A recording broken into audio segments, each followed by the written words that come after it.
Pikmin 3 sees the noble quest of the SS Drake and its crew as they venture 279,000 light-years from home to the uncharted PNF 404 in order to solve their planet's food shortage problem caused by an ever-growing population, an issue unique to this game that has absolutely zero real-life parallels. The brilliant chief engineer Alph and science officer Brittany, led by the fearless Captain Charlie, are Kopai's last hope, and if they fail in their mission, their planet will starve. Aiding in their effort are the Pikmin, who unwaveringly carry both fruit and enemy carcasses alike, so both the Kopai and Pikmin populations can flourish. The crew, realizing they've seen what unchecked population growth can lead to, decide to sprout as few Pikmin as possible to save Kopai. But how many is that? How many Pikmin does it take to beat Pikmin 3? Like with the previous two challenges, the rules are simple. At the end of every day, you're shown the Pikmin population for each species, as well as the total number of casualties. We're trying to keep the combined number of Pikmin both dead and alive as low as possible. With that out of the way, let's save Kopai.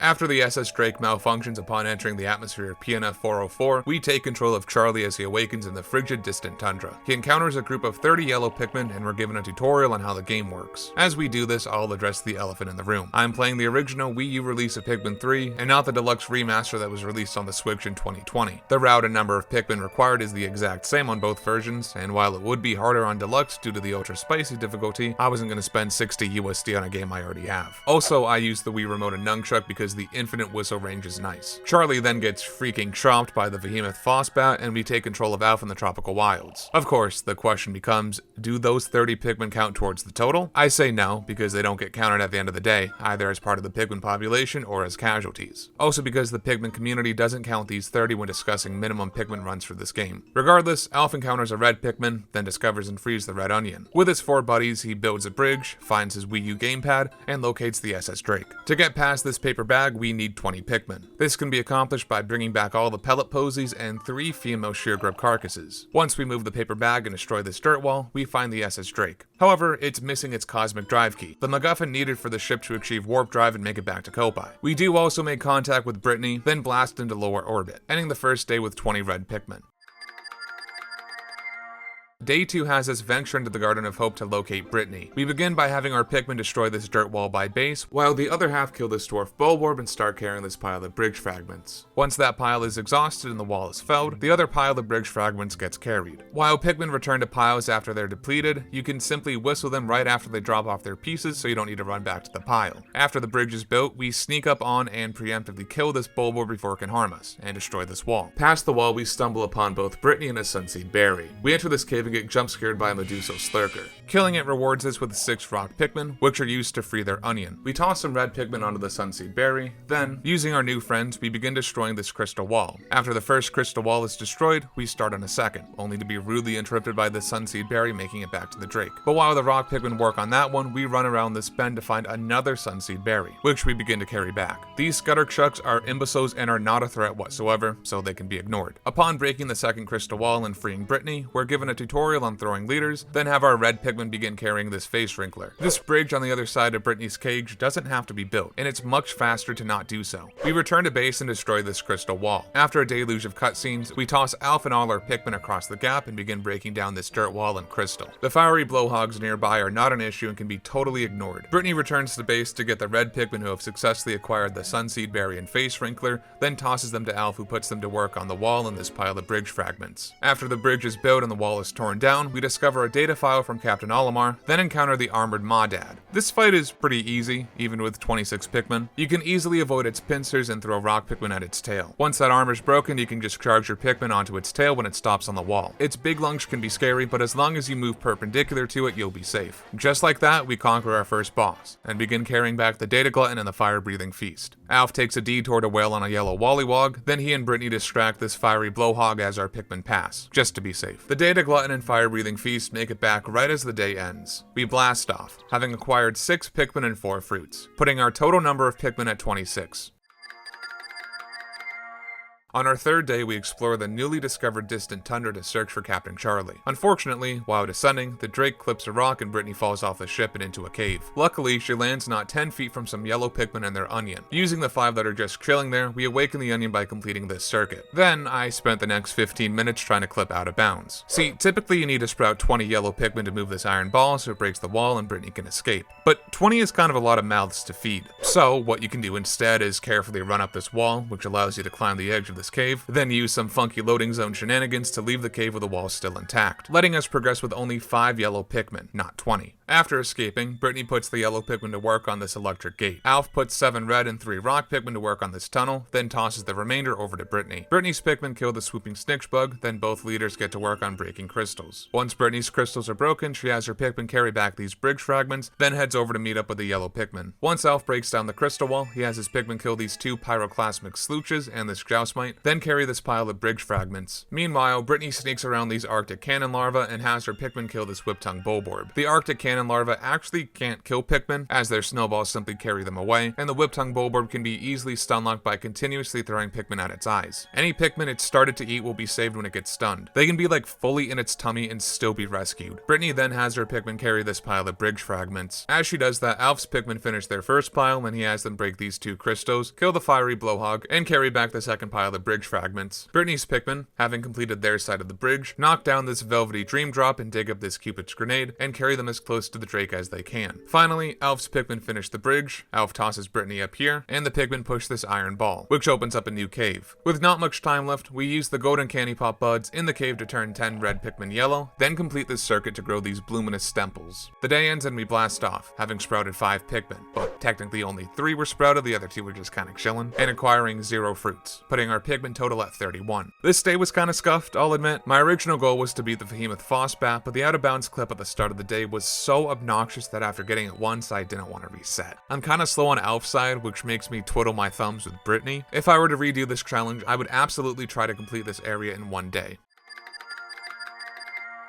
Day 4 has us venture back to that cave, turn 5 more red Pikmin yellow, and progress through it like normal, using this Phosbat pod to get some nectar to flower our Pikmin, which makes them move faster. By carefully standing here and throwing Brittany, we can circumvent needing to build this bridge altogether. We toss Brittany our 20 yellow Pikmin and complete this circuit, which reviews the Vehemoth Phosbat. If you mess up tossing Brittany, you can break this crystal and build this pile of bridge fragments, then toss her over the gap. It's a bit slower, but still faster than building the bridge completely. The Vehemoth Phosbat is not a very hard fight either. It will roost on a wall, then try to suck up Pikmin. If you run behind it while it's sucking, you can toss a yellow Pikmin at it, which causes it to crash, allowing you to get off substantial damage. Eventually, we defeat the beast and it drops both Charlie and the heroine's tear. Charlie informs us that someone named Captain Olimar has our cosmic drive key. We leave the cave, push this bag, and kill both the Joustmite and these 2 swooping snitch bugs. We begin carrying back the dog's whistle, throw Charlie, 5 yellow and 6 rock Pikmin across this gap, have the yellow Pikmin work on this citrus lump, and have the rock Pikmin begin destroying this crystal. The Arctic cannon larva knocks 4 of our Pikmin away, and Alph assists in throwing them back to Charlie, who has them carry the Zest Bomb and heads back to base. Alph returns to base to pick up 26 Pikmin, tosses 1 yellow to grab the Cupid's grenade, tosses 10 more to Brittany so she can have them bring back the Dawn Pustules, then brings 15 Pikmin to these Dusk Pustules. Charlie, now at base, grabs these 6 Pikmin so they can carry back this other Cupid's grenade and the Velvety Dream Drop from yesterday. Once the Dawn Pustules are obtained, Brittany tosses 6 yellow Pikmin onto the Sunseed Berry. When that makes it to the ship, she and Charlie have Pikmin start to carry back this other citrus lump. The 10-second countdown begins and we whistle back the Pikmin carrying the Dusk Pustules and the citrus lump. With 0 seconds left, we miraculously save this last Pikmin, although I honestly don't know how. The number of Pikmin in our squad doesn't increase. Maybe it was carrying a Dusk Pushkul and made it back to the ship in time? I'm not sure. Regardless, I'm so thankful, because twice I left Pikmin behind by getting greedy with the grapes. We blast off, having rescued Charlie and acquiring 8 fruits today.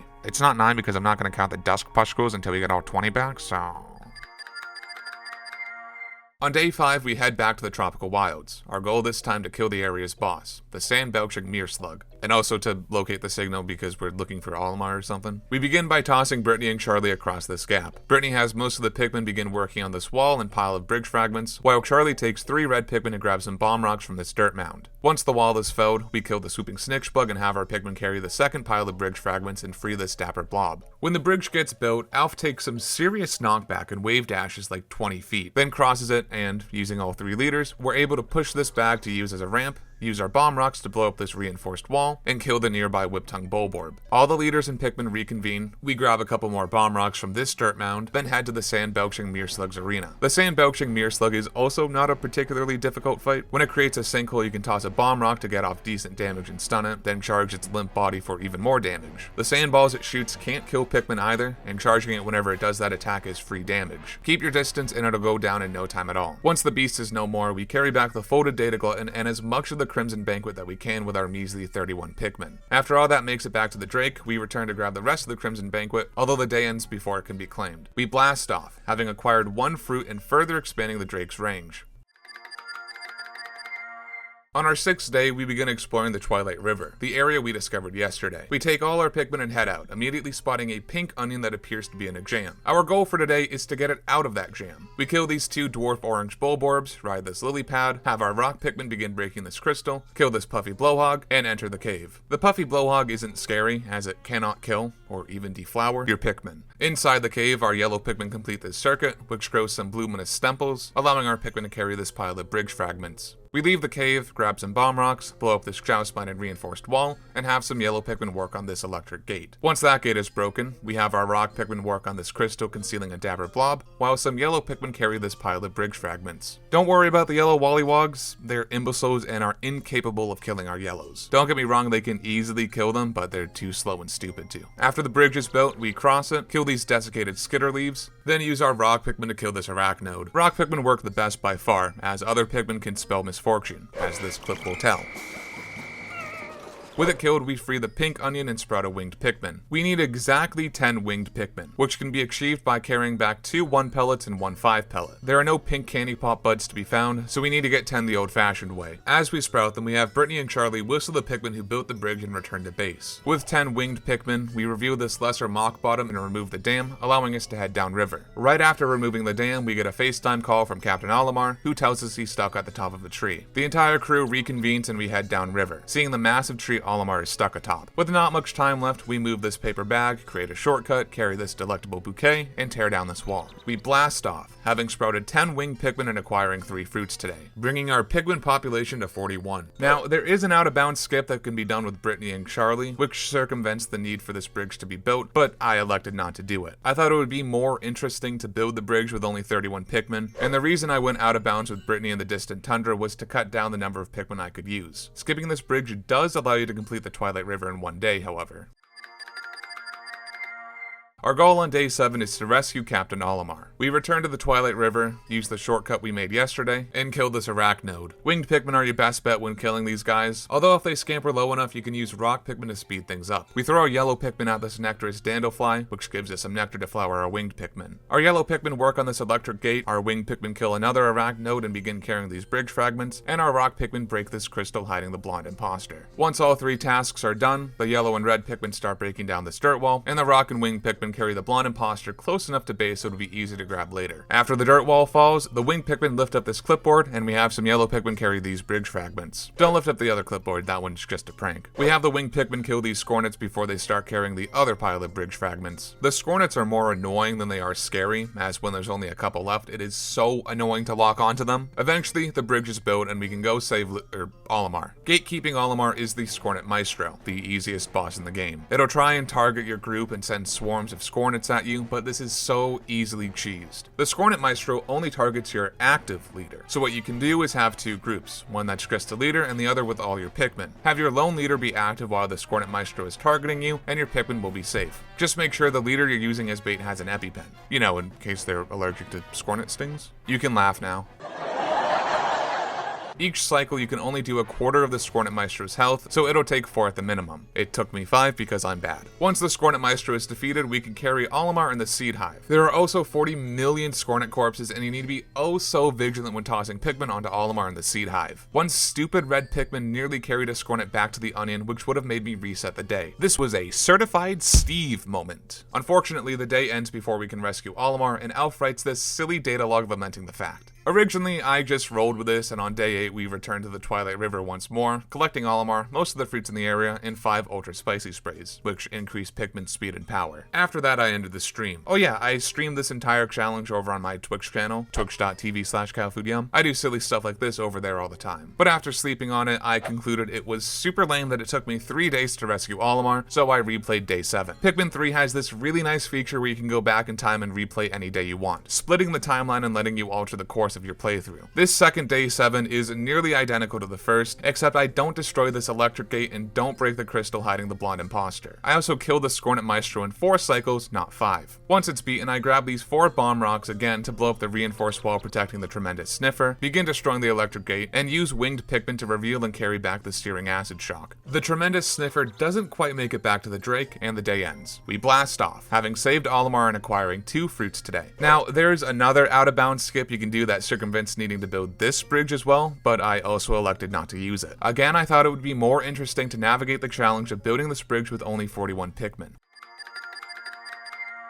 We awaken on day 8 to find Olimar has stolen all of our juice and blown up the Garden of Hope. Okay, just this one wall, but impressive for a Hokotation regardless. We follow this new path and immediately discover a submerged blue onion. 3 winged Pikmin unsubmerge it while the rest of our Pikmin work on this dirt wall. Once the blue onion is safe, it shoots out a single blue Pikmin. This is the last Pikmin that we will sprout on our journey. Using our new buddy, who Chad and I named Bluey, we have him work on another dirt wall. Once the terrestrial dirt wall is felled, we kill this dwarf bulborb and carry this pile of bridge fragments. With that pile built, we can toss a leader and our rock and winged Pikmin across this gap, break this crystal, and carry back this searing acid shock. The nearby Wattlepus is a total dolt and literally cannot kill Pikmin. It just puts them in bubbles like an idiot. When the searing acid shock gets back to the Drake, we take our 41 Pikmin and kill these fiery blowhogs. The best way to kill these guys is to throw a couple red Pikmin on them to bait them into shaking them off, then charging with the rest of your Pikmin. They immediately shoot fire after shaking Pikmin off, and you can pretty easily kill them in one cycle. We have our yellow Pikmin break this electric gate, our red and winged Pikmin break this dirt wall, and our rock Pikmin kill this yellow Wollywog. When the electric gate is destroyed, we enter this creepy sewer, move this paper bag, and kill the bug-eyed Crawmad. This guy's pretty easy too. It doesn't matter if he does manage to grab some Pikmin, as long as you break one of his eyes before he returns to his nest, they'll be safe. In 3 quick cycles, he goes down for the count and drops the stellar extrusion, which we carry back. We then take our winged Pikmin and have them carry back these dusk pustules, as they allow us to circumvent the scale puzzle. When the stellar extrusion is acquired, we take all non-winged Pikmin to continue breaking this dirt wall. Then have our yellow Pikmin break this electric gate. After all the dusk pustules arrive at the Drake, we whistle our winged Pikmin and have them bring down this zest bomb, as they can once again circumvent a scale puzzle. Red Pikmin are tasked with bringing it back, and when the electric gate is destroyed, we use winged Pikmin to once again circumvent the scale puzzle and grab the astringent clump. God bless winged Pikmin. We then kill this dwarf bulborb and get to work on another electric gate. When that's taken care of, we kill the fiery blowhog behind it, dig up the pocked airhead, bring it back, then, with 10 seconds left, have the winged Pikmin cheese their 4th fruit of the day and reveal another searing acid shock. The day ends and we blast off, having sprouted 1 blue Pikmin and acquiring 6 fruits, bringing our Pikmin population to 42. You're probably wondering why I didn't really make any progress towards reaching the boss today. While it's true there is another out-of-bounds skip that lets you bypass building the ceramic pot, again, I wanted to avoid going out of bounds to skip the game's challenges. And because building the pot would be way too difficult with just 1 blue Pikmin, I decided to not do it today.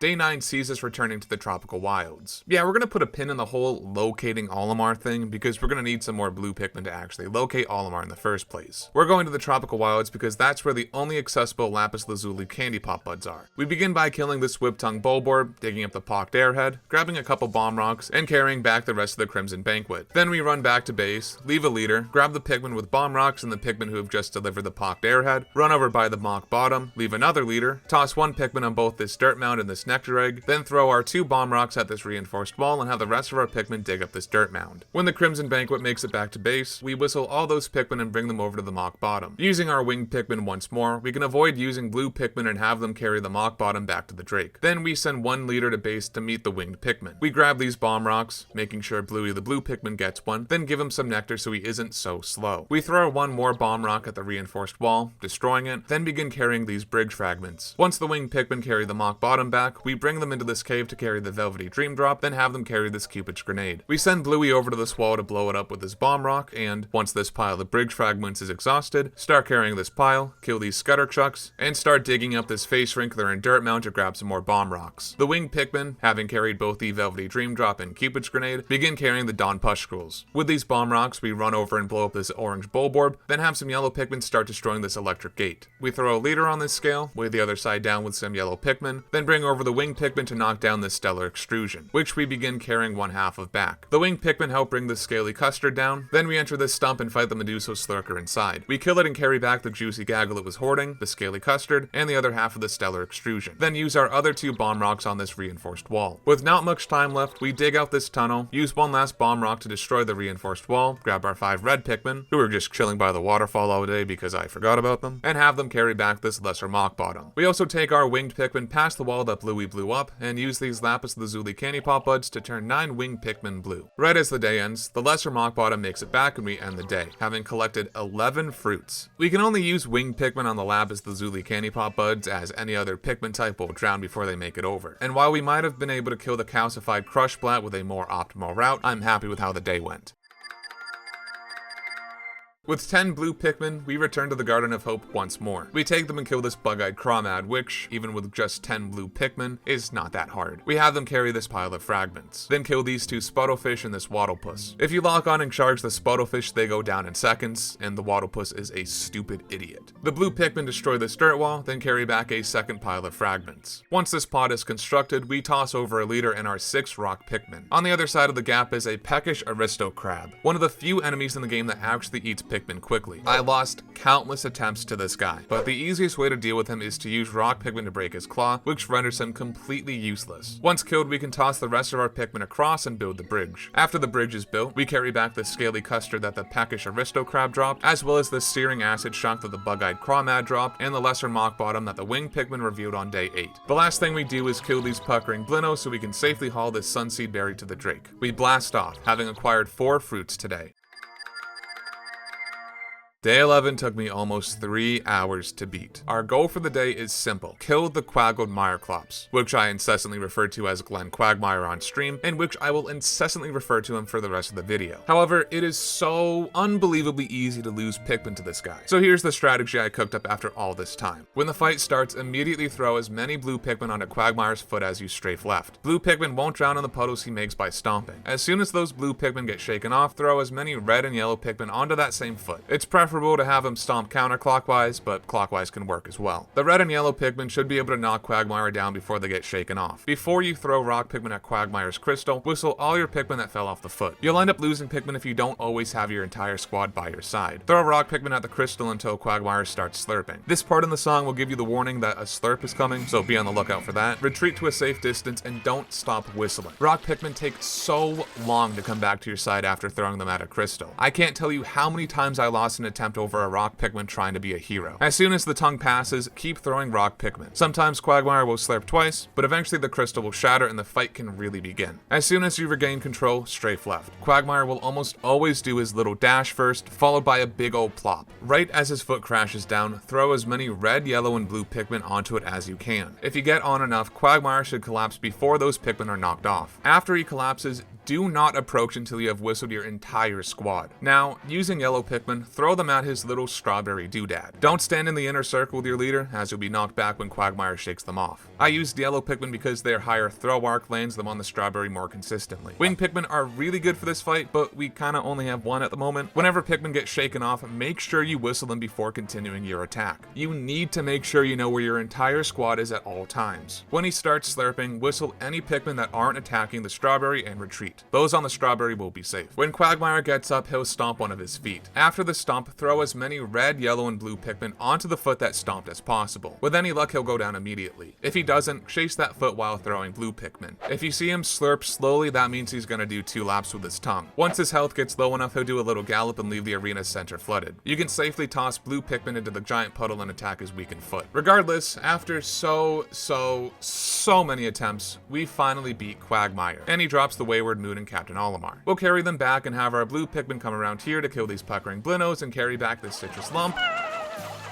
I had to kill Quagmire twice. I had to kill Quagmire twice. Man, this is worse than the time I had to kill Quagmire twice. The first time I killed him, it only took me around an hour. But then it took me nearly 2 hours to kill him again. I've never been more tilted. Everything about this fight began to piss me off. How it took exactly 16 throws at this crystal to even start the fight. How inconsistent the hitboxes on Quagmire's feet were, making every death from crushing feel arbitrary. How the Pikmin aren't always in the same order when cycling through them, meaning if red, yellow, and blue Pikmin weren't next to each other, I couldn't just mash the throw button and had to cycle past a couple options, wasting precious seconds in a fight where every second matters. How sometimes yellow Pikmin would be flung on the other side of Quagmire, and when I whistled them, they would get stuck on a leg and get eaten. How sometimes my cursor would be on the eye and not the strawberry, which causes those Pikmin to be thrown at Alph's feet. How rock Pikmin just take so long to be whistled after being thrown. How sometimes there's just a gap between the ground and Quagmire's feet that your Pikmin fall into and drown. How sometimes a blue Pikmin gets stuck on this wall and I have to turn around.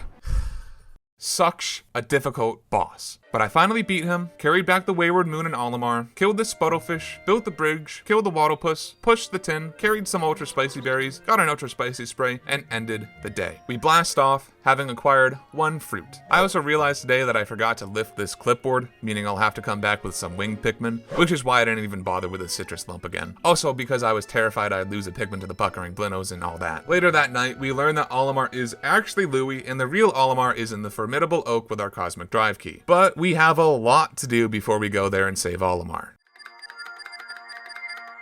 On day 12, we return to the Twilight River to get the rest of the fruits in the area. Alph takes our 10 blue Pikmin to kill this water dumple and carry back these dusk pustules. Charlie takes 4 yellow Pikmin to grab these bomb rocks and blow up this Joustmite, then heads over to where the portable sunset is. Brittany takes the rest of the Pikmin to carry the tremendous sniffer to the Drake, and, once it's there, whistles the Pikmin and goes to where Charlie is. We kill these 2 desiccated skitter leaves, then, using another bomb rock, kill these 3 orange bulborbs in one go, and have some Pikmin carry the portable sunset while we work on the electric gate. With the dusk pustules acquired, we flower our blue Pikmin with nectar from the iridescent flint beetle by base, then kill these dwarf orange bulborbs and carry back this citrus lump. After the electric gate is destroyed, we kill this burrowing snagret, move this bag, kill 2 more desiccated skitter leaves, have some Pikmin carry back the insect condo, then throw Charlie and the rest of our Pikmin up to break the crystal hiding the blonde imposter. Alph goes to the cave for the light bulb, kills a couple water dumples, and has the blue Pikmin carry back these 3 juicy gaggles. Once they get back to the Drake, we have our non-blue Pikmin start harvesting ultra spicy berries, while our blue Pikmin kill this toady Boister and carry back the crunchy deluge.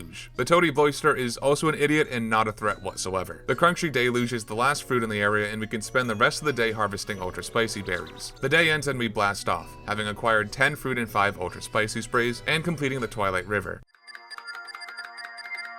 On day 13, we head to the Formidable Oak, not to beat the game or anything, but to get some more winged Pikmin. In order to clear the other 3 areas in the game, we need at least 10. 8 to lift this clipboard in the Garden of Hope, 10 to raise this bamboo gate in the distant tundra and get this astringent clump, and 15 combined winged or blue Pikmin to get the slapstick crescent in the tropical wilds. After quickly defeating the mysterious life form, we throw our blue Pikmin onto Olimar and carry him to this dirt wall. We use an ultra spicy spray to quickly tear it down, then toss a leader and our rock Pikmin onto this crystal wall. Using another ultra spicy spray, we kill the bearded Amprad and watery blowhog and move this paper bag. Using the paper bag, we can have Brittany continuously make loops to evade the mysterious life form. The bulborb gets killed when the mysterious life form touches it, so we don't need to worry about that. If any Pikmin come into contact with the mysterious life form, they don't die, they simply pass through it in a few seconds. Behind this crystal wall are some shearwigs that can't kill our rock Pikmin and some bomb rocks. Brittany takes one of the bomb rocks to blow up this crystal, then Charlie uses another to kill this fiery blowhog so Alph's Pikmin can carry these bridge fragments. With the bridge built and these bomb rocks dug up, we can enter the dark room, tossing our winged Pikmin like so to avoid the arachnode. We construct this bridge like normal, using a bomb rock to quickly destroy this wall. We complete these circuits to grow the luminous stemples, toss 5 yellow Pikmin into the pink candy pop bud, use another bomb rock to blow up this wall, turn 5 more yellow Pikmin winged using the other candy pop bud, toss our winged Pikmin around this arachnode, flip over this clipboard, save these 2 rock Pikmin that were left behind, and escape the Formidable Oak with Olimar, only for the mysterious life form to consume him, but we can worry about that later. The day ends and we blast off, having acquired 0 fruit but turning 10 yellow Pikmin into winged Pikmin. On day 14, we finish up the Garden of Hope. We kill all these puckering Blinos, carry back the citrus lump, flip this clipboard, and carry back the velvety dream drop. I spend about 30 seconds collecting ultra spicy berries before I get bored and end the day. We blast off, having acquired 2 fruits and completing the Garden of Hope. The next 2 days see us finishing up both the tropical wilds and distant tundra, and have me start bashing my head against the wall. In both these areas, we need to kill a shaggy longlegs, as they each contain a fruit. For whatever reason, this boss relentlessly kicked my ass.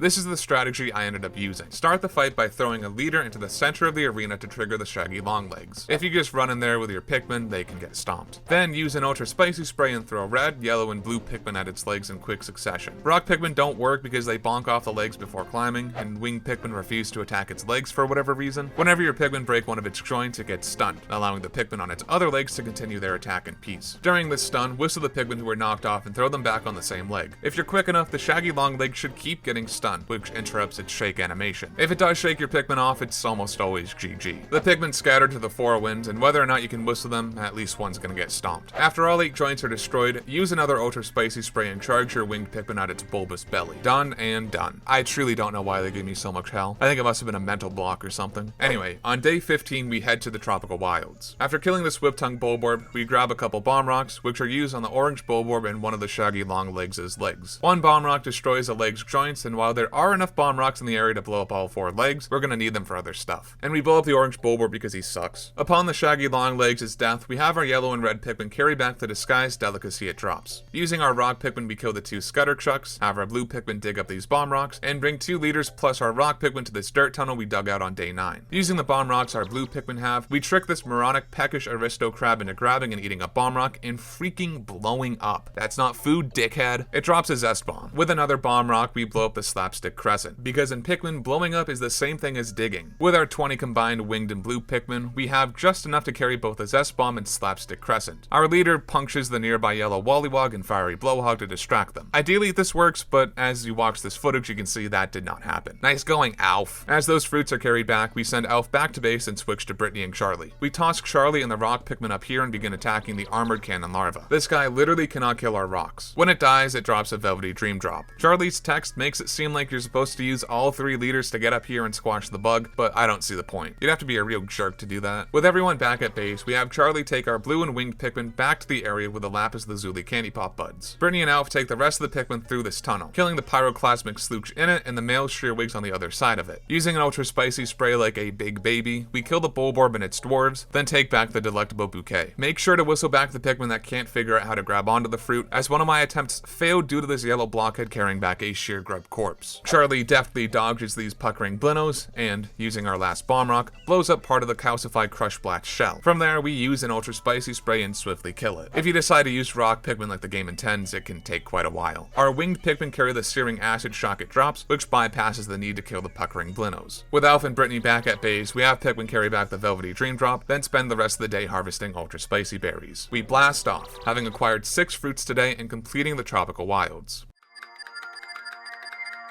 On day 16, we head to the distant Tundra. The first thing on our agenda is to kill the shaggy longlegs. However, to do so, we must first pass an RNG check. Well, that's what it feels like at least. After entering the cave that once trapped Brittany, you'll find that the wall is, unsurprisingly, still there. We need to push this iron ball to open it for good. But when you go into the cave, sometimes Pikmin will get trapped in the wall. You can try whistling them to the side all you want, but sometimes they just kinda get squished by the ball no matter what. Even if you skip the cutscene, they still die. Maybe I'm missing something, but this was quite irritating to deal with. We have our rock Pikmin start breaking this crystal, then throw up 2 leaders and the rest of our Pikmin to fight the shaggy longlegs. This one is marginally more tricky because we don't have bomb rocks, but it gets defeated nonetheless. Under this fluke weed is always an ultra spicy spray, by the way. Kinda useful to grab. We begin carrying back the stellar extrusion that the shaggy longlegs drops, as well as the disguised delicacy and the crystal the rock Pikmin broke. Brittany takes the winged Pikmin over to this bamboo gate, and Charlie takes some rock and blue Pikmin over here. By exploiting the lock-on system again, we can nab this dapper blob without the need of a second leader, as well as this face wrinkler. These joust mites are stupid and never killed any of my Pikmin, so you don't need to worry about them. On the other side of this bamboo gate is a spotty bowbear and its minions. This guy is kinda scary, so if it spots you, hide on this ledge until it gets bored. Then sneak around and grab 2 bomb rocks. Use one to kill these dwarf bowbears, and the other to dig up this astringent clump. Because of how high the winged Pikmin fly, once they start carrying the fruit, you don't need to worry about the fire geysers, spotty bowbear, or pyroclasmic slooches. Back at base, Alph takes the blue Pikmin to carry this portable sunset. Be careful when dismissing your Pikmin here, because I had one attempt ruined by a heroic Pikmin carrying back a pellet right by the Drake after being dismissed. Afterwards, we take our rock Pikmin to the Dusk Pushgross to finish the job. With them, we can avoid killing the 2 joust bites along the way, as they cannot kill rock Pikmin. I tried spending the rest of the day harvesting ultra spicy berries, but the Pikmin ran past the bearded Amprat, which kinda freaked me out, so I twiddled my thumbs instead. With the remaining 5 Pushgrows returned, we end the day. We blast off, completing the distant Tundra and acquiring all 66 fruits on PNF 404.